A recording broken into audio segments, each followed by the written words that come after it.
नमस्कार, मी सौ सुरभी समीर भाटकर. काल आमची सांगता करता आली नाही. काल म्हणजे दिनांक 29 मे 2026. काल आम्ही आलेलो लोहागड टू बरेली. लोहागडवरून साधारण आम्ही सकाळी निघणार होतो 8:30-9ला, पण खूप थंडी होती आणि तिथेही आदल्या दिवशी गारा पडलेल्या. त्यामुळे मग आम्ही निघेपर्यंत 9:15 वगैरे झाले, 9:15 9:30 झाले. मग लोहाघाटवरून आम्ही सगळं निघालो. तिथून अद्वैय मायावती आश्रम आहे एक, साधारण आम्ही जिथे राहिलेलो तिथून 9 ते 10 किलोमीटर अंतरावरती. तर आम्ही ते बघायला गेलो. अंतर तर कमी होतं 9 किलोमीटर, पण पूर्ण चढणीचा रस्ता होता आणि एक सिंगल रस्ता होता तो.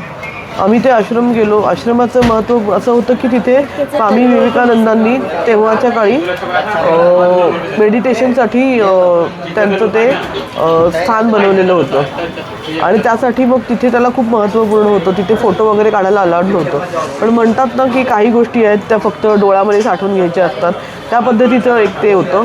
तिथे अजिबात काही फोटो व्हिडिओ वगैरे काहीच नव्हतं, पण ते छान म्हणजे खूप सुंदर होतं. आम्ही पण तिथे 10 मिनटं मेडिटेशन केलं आणि मग नंतर तिथून सगळं तिकडचं वातावरण बघितलं. तिथून निघालो, तिथून खाली आलो आणि मग तिथून आम्ही गेलो चंपावत टी गार्डनला. तिथे साधारण आम्ही 1 तास होतो. 20 रुपये तिकीट आहे तिथे. तिथे आम्ही पूर्ण एक चंपावत सिटी जी आहे ती सिटी क्रॉस करून पूर्ण तिथे पुढे गेलो. नंतर टी गार्डन बघितलं, थोडं फोटो वगैरे काढले. तिथून आम्ही दुसऱ्या बाजूने बाहेर पडलो, म्हणजे एक्झिट घेताना त्या सिटीमधून पुन्हा यायची गरज नाही आहे.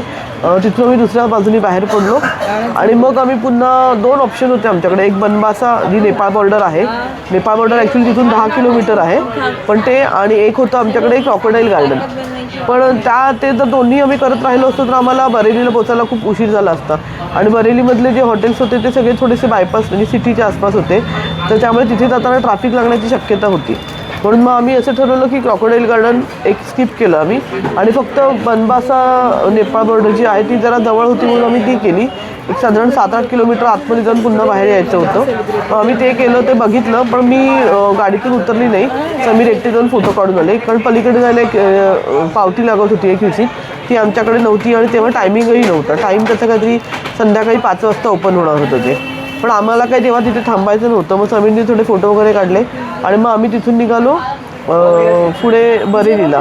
पण बनबासाच्या आधी एक मला वाटतं टणकपूर येत होतं. कुठलं गाव मला आठवत नाही. टणकपूर. तेव्हा आम्ही टणकपूर जेव्हा सोडलं, म्हणजे आलो टणकपूरमध्ये, जेव्हा आम्ही पुन्हा एक घाट, खूप मोठा सेक्शन होता घाट, तो करून खाली आलो. जेव्हा मग प्रॉपर पठार लागला आम्हाला, म्हणजे टणकपूर लागलं, तेव्हा आम्ही तिथे लंच ब्रेक घेतला. मॉम्स किचन म्हणून का काहीतरी, नाही कॅफे होतं कुठलं तरी, मॉम्स किचन पिथोरागडचं होतं. एक कुठलं तरी कॅफे होता.